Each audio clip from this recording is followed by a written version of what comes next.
Hey guys, I'm your host Tara A. Devlin, and welcome to another episode of Kowabana, true Japanese scary stories from around the internet. Some of my favourite types of stories are the at your own risk ones. These usually come with a warning that the writer can't be held responsible for what happens to you if you decide to read their story, for better or worse. These have been a popular genre over the years, and they're a good way to discuss already existing urban legends, or sometimes even create brand new ones. This first story is called Shinobara. It comes with a few simple instructions at the beginning, so try them out for yourself while listening, and then settle in. This one is a terrifyingly bumpy ride. Find out why in Shinobara.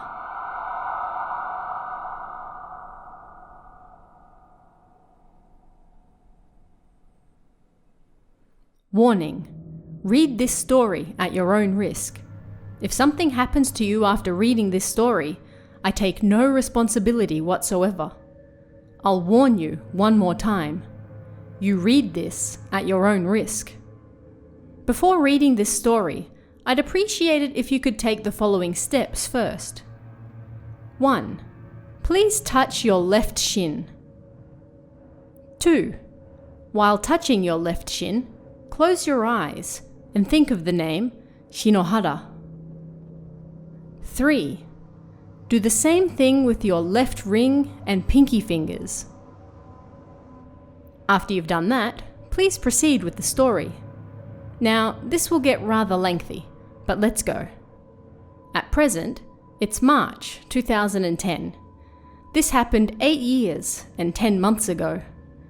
I was a high schooler in the 3rd grade, and I lived on Tateyama, a mountain in Toyama Prefecture.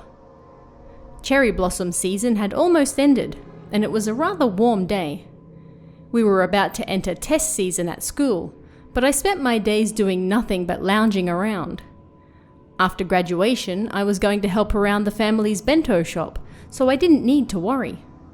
Everyone around me was much the same. I wasn't a smart kid, so of course I was a bit of a brat. I even dyed my hair light brown. I was close friends with I-kun and H, who I'd known since junior high. We didn't shake down other kids or anything like that, but we rode bikes, without a license, smoked cigarettes, that sort of thing. You want to hang out tomorrow? H said, approaching me. He wanted to go somewhere far away. There weren't many places to hang out in Toyama. There was pachinko, and that was about it. Where do you want to go?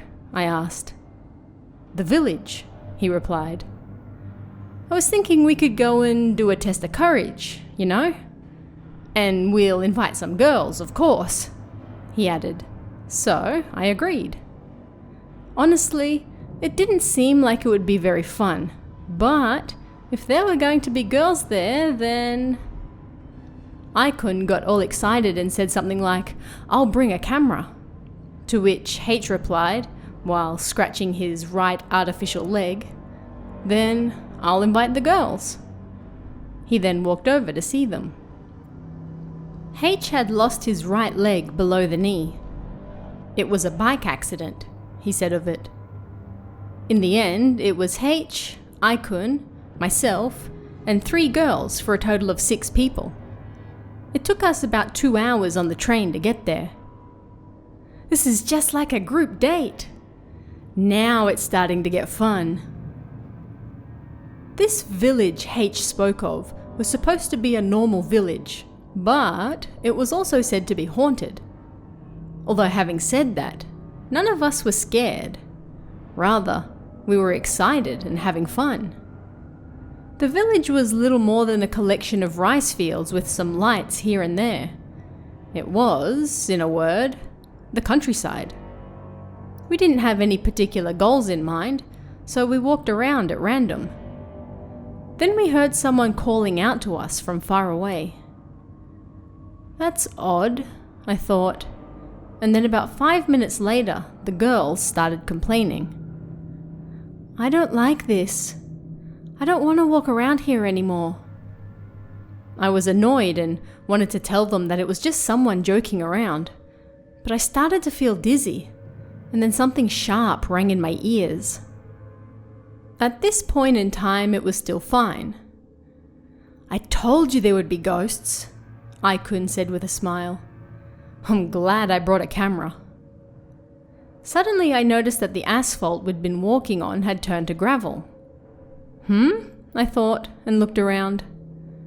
"What's wrong?" one of the girls asked. Something about the village felt strange. Not evil, but like it was getting older.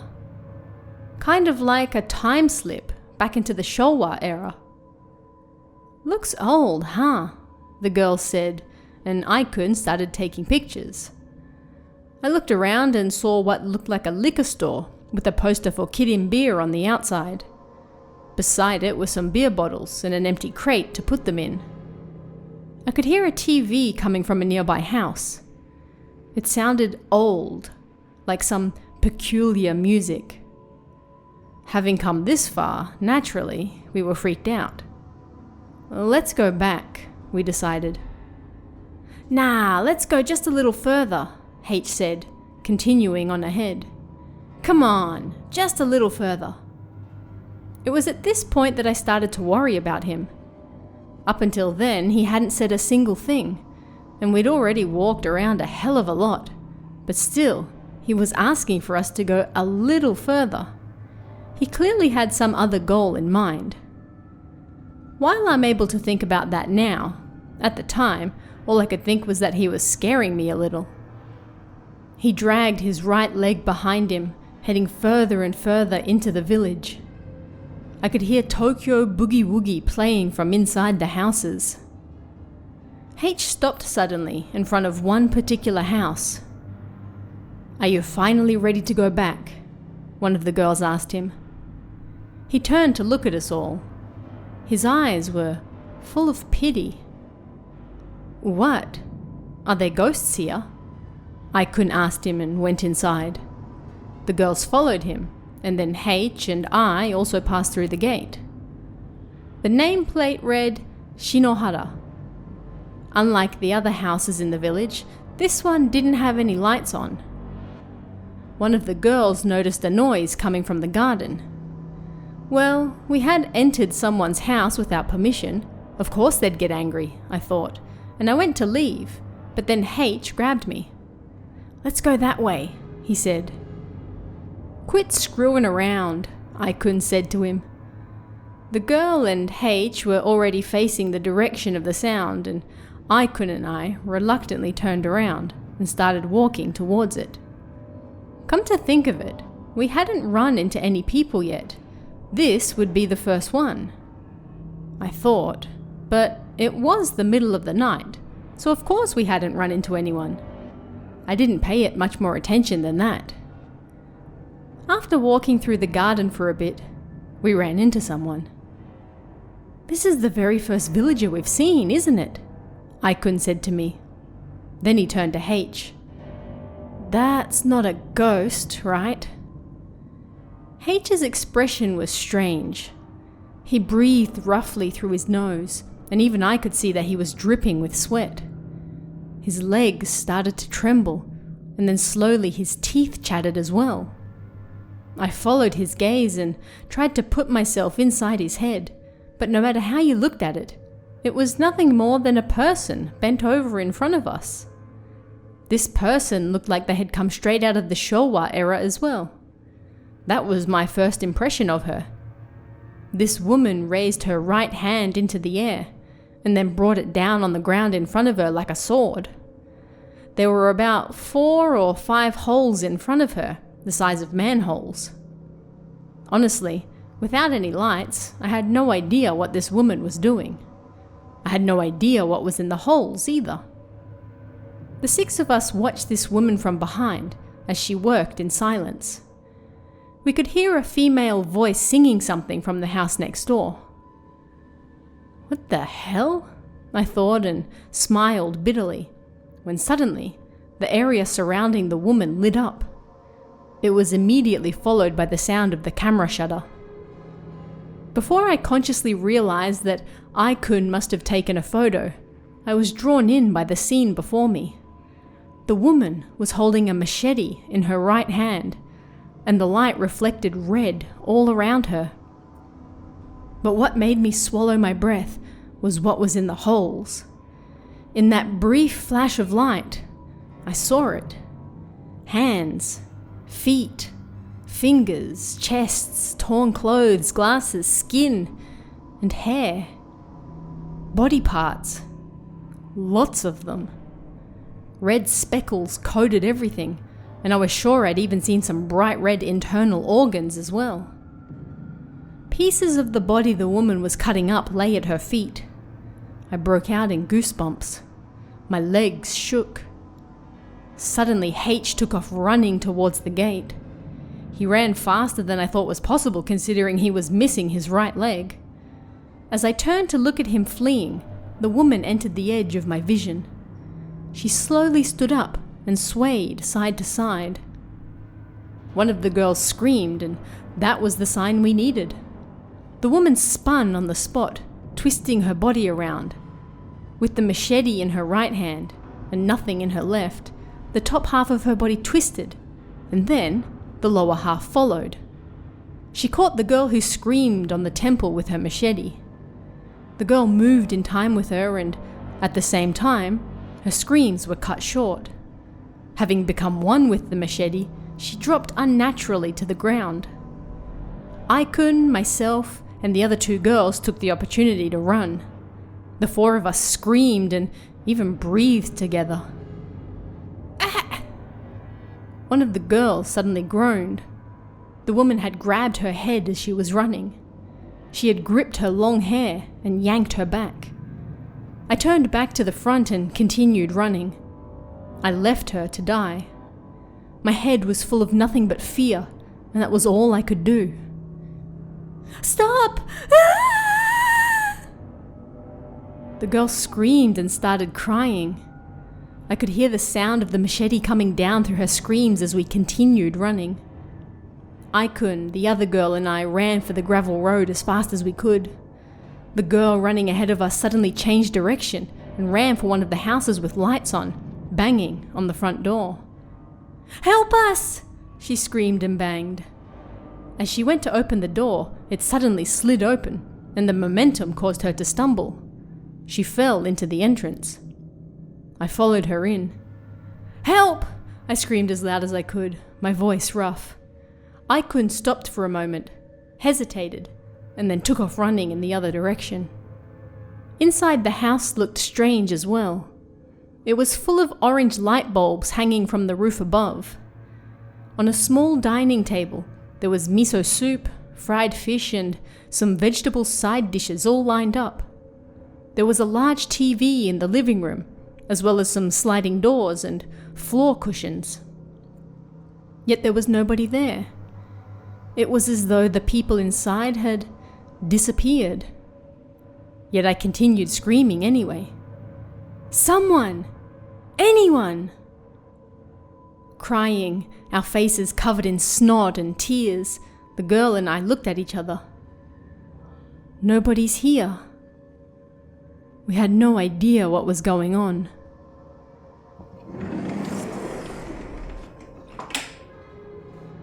I thought my heart was going to burst out of my chest. Someone had opened the door and come inside. Was it I-kun? Or the residents of the house? The girl's face stiffened and looked at me. It was that woman. Instinctively, my hand shot out for the closet. It was full of brand new newspapers. I ignored the girl and jumped inside. She soon followed me. We softly closed the door and held our breath. We heard the creaking of footsteps. I broke out into a sweat. The creaking continued.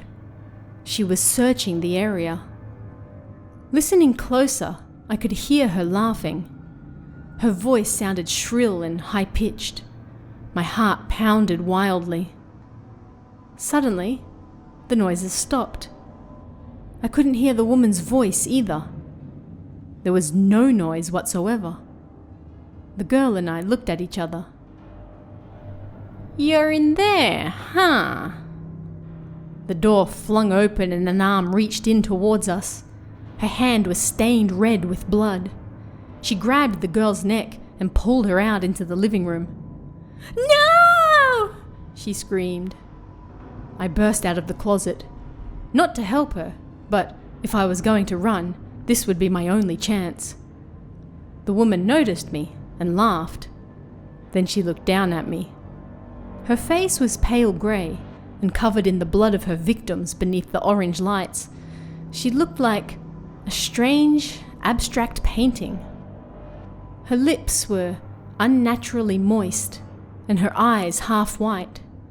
A sound escaped her lips like that of air leaking. She held the girl's neck in her left hand and with the machete in her right hand, brought it down towards me. Small things like caterpillars flew around in front of me. What is that? I wondered, and when I looked closer, I realized they were fingers. I couldn't understand the situation, yet when I put my left hand down on the ground to run, I realized I was missing my left ring and pinky fingers. They had been replaced with spurts of blood. I screamed pathetically and rolled around on the floor. All the hairs on my body stood on end. It was an unbearable pain like nothing I'd ever felt before. My heart pounded like an alarm bell. Cradling my left hand, I took off for the entrance as fast as I could. I heard screams and the sound of plates being overturned as I exited the door. It didn't matter who, I just needed someone, anyone, to help me. My own blood coated my clothes, and tears and sweat ran down my face. I ran as fast as I could down the road we'd come from, screaming the whole time. The sound of gravel beneath my feet turned to asphalt, and I continued running. I don't remember much of what happened after that. Next thing I knew, I was in the hospital. Apparently someone had come across me covered in blood and crying on the side of the road, and they drove me to a nearby hospital. My parents hadn't contacted the police because it was normal for me not to return home, so they first heard of it when I woke up and gave the police their names and address. As things slowly calmed down, I finally told the doctor and my parents about what had happened, about the place we visited for a test of courage, about the scenery changing as we walked, about the woman with the machete who attacked us, and the 3 girls who I'd seen die. Yet they never found their bodies, so they treated them as missing people. We still don't know where Icon is either. Maybe that woman found him as well. I don't know. H was the only one to return home, but he refused to speak about what happened. 2 days after I woke up, he came to visit me in the hospital. "There's something I need to tell you," he said. "First things first, I'm glad you're okay." Those words set me off and all the blood rushed to my head. "You asshole! What the hell are you glad about? If you hadn't invited us to go there, then none of this would have happened, moron!" I called him all sorts of other colourful names as well. He waited until I was finished and then said, "Well, you see..." This is what he told me. It was, in reality, the second time H had been to that village. Before he started high school, one of the older kids had invited him to go there, so he went along. Just like when we went, the scenery had started to change, and he took him to a house called Shinobara. He was attacked by the woman with the machete, just like we were. One of the older kids tried to stop the woman, and she slashed him across the stomach. The others all ran for their lives. Then, the older kid who had invited him said the following: "Because of that woman, there's no way I'm going to live long. She's slowly taking the limbs from people I know and snatching them away into that world. One day, when I have no limbs left, she'll no doubt come for my head as well." But there's a way to delay her coming to kill you, and that is to make other people think of her. She runs around indiscriminately killing anyone who knows about her. To put it another way, if even one more person knows of her existence, then that means her chances of coming for you decrease. The same thing happened to me once, which was how I learnt of her. To lower my chance of dying, I forced you guys to learn of her. If you want to keep on living, you need to let others know about her as well. 4 months later, H had a bike accident and lost his right leg. At the time of the accident, he saw that woman in the corner of his vision. She grabbed his right leg and laughed. It was that fear that caused him to make us learn of the woman's existence as well. I was dumbfounded. "Sorry," he said, standing up and leaving the room. Outside, a nightingale cried. As I said at the beginning, this all happened close to 9 years ago. I've spent my life since then trying to forget about what happened. After getting out of the hospital, I tried to go back to school, but I spent most of my time at home, and in the end, I quit. After that, I tried to finish school through the mail, while working at my family's bento store. 1 year ago, I fell down the stairs. I landed badly and broke my left leg. Right as I fell, I saw a woman standing at the top of the stairs, her lips twisted in a strange smile. I had to be hospitalized and my left leg was put in a cast, so I continued my studies. Yet I felt an intense heat inside my leg, so I begged the doctor to remove my cast and take a look at it. It turned out my leg was rotting. They had to cut it off. That woman took my left leg. That was what I thought. Then I started to have the same thought as H. I had to tell someone about that woman. I'd like to speak to you about the warning I left at the beginning of this story. The left leg, ring finger, and pinky finger are the body parts that woman took away from me. Those who did it have confirmed where my limbs were severed. Throughout this story, I've also tried to write in minute, particular detail. This is so that you, the reader, can picture the best image possible. In other words, you now all share in the memory of that woman as well, and I have ensured that her chances of coming for me again have lowered. I'm terribly sorry. The only reason I've written all this down is to ensure my own protection. But, having written all this down, I'm also relieved. At the very least, I pray that that woman won't come to visit you anytime soon. After having read that story, I guess I had to help spread the curse along. Sorry. But remember, if you let others know of the old woman, your chances of her coming for you lessen, so, feel free to share the story around. This next story is about another tale that infects simply through hearing it. This one's called Plucked Hair.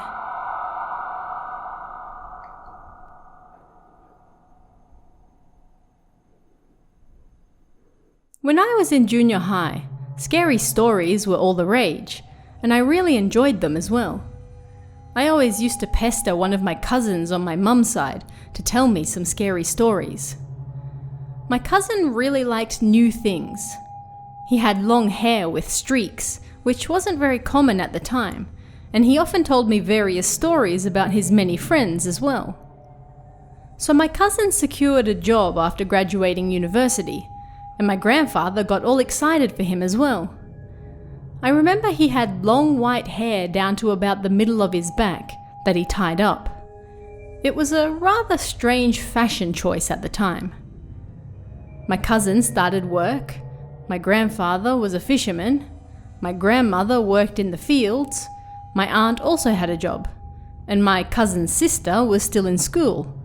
So during the day there was never anybody home, My number of visits there decreased. Before long, my cousin contacted me on my pager. "You like scary stories, right? Grandpa heard a scary story from one of his fishing friends, so I'll tell you about it next time you come over." But barely any time had passed before our grandfather passed away, and I completely forgot about hearing the story.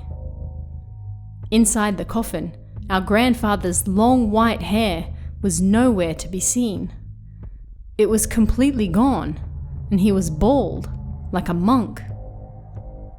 I got a cell phone after I started high school, so I started speaking to my cousin over the phone more and more. He worked for a rather large department store, so he always had all sorts of interesting stories to tell me. When I was in the 2nd grade of high school, I returned home from school one day to find my cousin was over. I hadn't seen him since the funeral, and he looked even more like a regular businessman. He'd cut his long hair short and dyed it black again. I thought I could use this opportunity to finally hear the scary story he said he heard from Grandpa, but my mother stopped me before I could ask. Later that night, he sent me a message saying that next time we could go out and have dinner, and he'd tell me then, so I was really looking forward to it. Yet just a few days later, he died. It was a heart attack. It happened suddenly while he was at work, so there was a big fuss over it, but they said it was probably due to stress or something like that. The department store he worked for sent a large bouquet of flowers for his funeral, and even the individual companies inside the building sent flowers as well. I was proud of my cousin, but at the same time, realizing the flowers were for his death made me incredibly sad as well. His body was to remain in the family home for 49 days with his mother. At the funeral, I got to speaking with one of his colleagues, and he told me a story about my cousin. "Your cousin really liked scary stories, and this is one of the stories he told me. Apparently, he heard it from your grandfather, a story from during the war. Apparently, there was a man from an affluent, noble family. He was good at sports and ready to fight for his country, but he got tuberculosis and was unable to become a soldier. He stayed behind in the village, and the women loathed him because he was sick. In the end, even his friends and girlfriend stayed far, far away from him. Angry and annoyed, he wanted to get back at the other villagers, but his illness showed no signs of recovery, and he became weaker and weaker. Realizing the end was near, he invited his girlfriend into the mountains, where he then attacked her. She ran away, but he, too weak to return to the village alone, was forced to stay where he was. The next day, his girlfriend grew worried when she realized he hadn't returned, so she went up the mountain again. When he saw her, he ran after her, screaming about something or other. Afraid, the woman ran again, but the man plucked a strand of hair from the back of her head. The woman later gave birth to a child, and then died from insanity. And they say that anyone who hears this particular story will be cursed by that man as well. But that's not all. The curse is as follows. In your dream, everything will be pitch black. You'll be in a room, and you have to find the morning light. You might think that you can just sit and wait, but you need to find that light, because in the darkness, he will chase you. While you're running around in the dark, he'll grab your head and pluck a hair from it. Then, as soon as you find the light, you wake up. At this point, everyone gets scared of having their hair plucked out, so they go and cut it short. When I heard his story, I didn't think much more of it other than, man, things sure must have been scary during the war. But before long, we returned to his house for the burial of his bones. His mother had cut her hair short. I haven't had any dreams. My mother is healthy too. But day by day, her hair is getting whiter. Scared, I contacted my cousin's colleague again. "You'll be fine. I heard that the shrine dealt with the curse and I haven't had any dreams either," he said. But I couldn't let go of it, and I tried looking into which shrine he spoke of. I was unable to find my grandfather's friend, the man the story came from, however. When I spoke to one of my friends at school about it, he said he knew of the story too. It wasn't long until the summer holidays. I planned to use that time to visit the shrine. It wasn't easy getting there. I had no license, so I had to take the train, a taxi, and then walk. So it was evening by the time I arrived. I asked the old guy who looked like a priest about the story, and he chased me out of the shrine with incredible speed. "You're just here to hear about the rumors, huh? Get out of here!"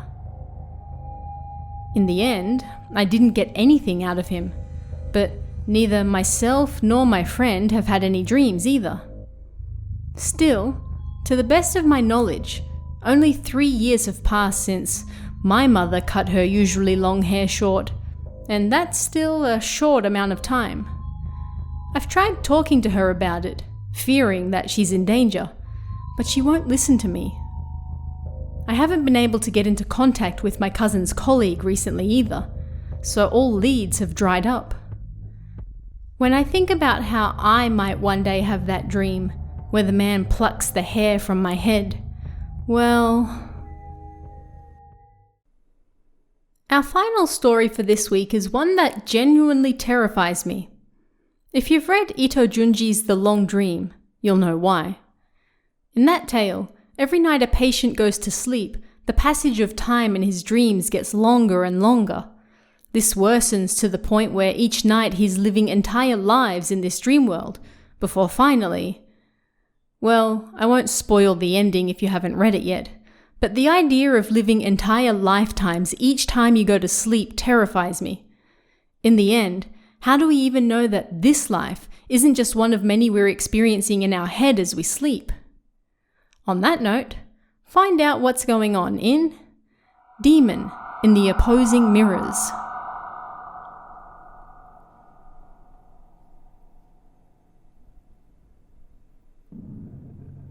They say that if you face 2 mirrors at each other at midnight, you can summon a demon. And I once had the brilliant idea to face 2 mirrors together, to join our world with the spiritual world. When I was around 5 years old, I had a bad dream. It was so terrifying that it woke me up. Above me in the dim light, I could see the light bulb hanging from the roof. Being a child, I was relieved that it was just a dream, and sighed. I'd already forgotten what the dream was about, but I knew that whatever it was, it had been terrifying. Next thing I knew, something was moving around at my feet. I glanced down, and I saw something moving down there. Huh? I thought, and sat up. Although thinking about it now, it might be more correct to say that something made me sit up. Something was down there. The demon I've battled several decades with. That thing was only 30 centimeters in front of me. It was right there, before me as I sat up. It looked to be a child around the same age as me. Its hair grew lifeless and flat, but its eyes sparkled unnaturally. It reminded me of a demon you might see in an old picture scroll. Of course, being a 5-year-old, I didn't really know much about demons or that sort of thing. That's my opinion now, as an adult. I don't remember if it had clothes on or not, but I still clearly remember what it had in its hand. A sickle. It held a sickle for cutting grass in its right hand, and it glared up at me. I was so scared that I froze on the spot with my legs out. I wasn't paralyzed, but I couldn't move either. Knowing that I couldn't move, the demon proudly brandished its sickle high in the air. It laughed, its voice shrill and high-pitched, and then it brought the sickle down on one of my legs. It sliced right through one of them at the knee. No blood poured forth from the wound, but I could see something red. Oddly, it didn't hurt. I tried to scream, but no voice came out. The demon brought the sickle down again, this time slashing through my other knee. Now that I was unable to do anything, the demon climbed up on top of me, this time cutting my arms off. Finally, I had become a human Daruma, limbless. Then I woke up. Yeah, it was just a dream. That horrible, cruel yokai had been just a dream. This time I looked up at my familiar ceiling. Something suddenly moved at my feet. Huh? I thought, finding it strange. I sat up. It was there. That demon was there again. It had snuck out of my dreams and was right before me. It held a sickle in its hand, and just like my dream, it glared at me. Once again I went stiff, and again it cut off all my limbs, laughing with its shrill voice. Whoa, what the hell? It wasn't a dream? Again I woke up. I nervously looked down at my feet. This time there was nothing there. Maybe. No, I was wrong. It was there again. The demon was there, holding that sickle. Just like before, it cut my limbs off. It seemed to be greatly enjoying my fear. Again I woke up. Again the demon was there. Again it cut my limbs off. How long would this go on for? This bottomless swamp of a dream? I woke up from the dream, encountered the demon. It cut my limbs off, and then I woke up.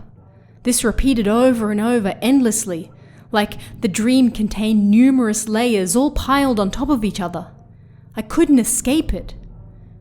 At some point, I just stopped caring, and then I fell asleep.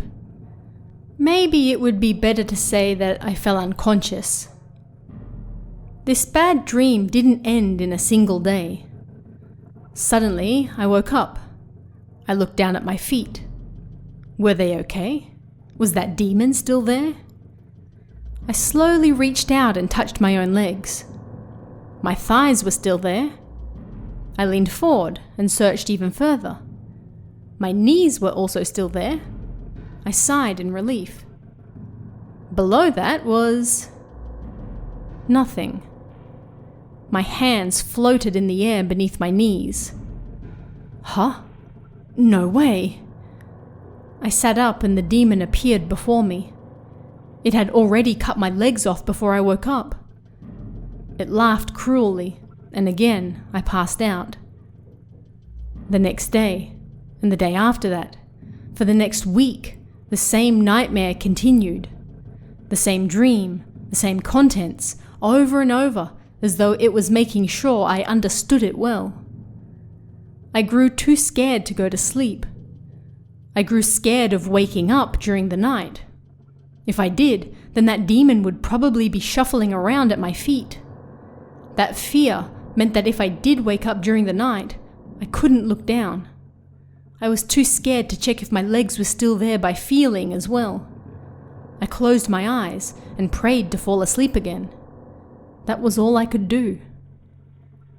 No matter how much I tried, I was unable to forget the bad dream. Being a 5-year-old, there was nothing else I was scared of at the time, but it became a traumatic memory for me. I became too scared to fall asleep, and I suffered from chronic insomnia. But that wasn't all. I grew worried that one day I would have an accident and become disabled. Maybe that demon holding the sickle actually represented a Shinigami. As bad things happened around me, I came to sense a black shadowy presence. Something was watching over me. This black shadow could see right to the bottom of my heart, and it was waiting for its opportunity to strike. Once the chance presented itself, it would attack. The black shadow possessed other people on occasion, changing them completely as it tormented me. It wasn't a case of suspicions begetting idle fears. I was unable to trust anyone outside of myself because I wasn't sure when they might turn and try to harm me. I was more tense than I should have been as a child and carried the same amount of tension as a regular adult. Looking back on my short life, I'd been hit with an unreasonable amount of misfortune. Fate moved me against my own will in a direction I didn't want to face.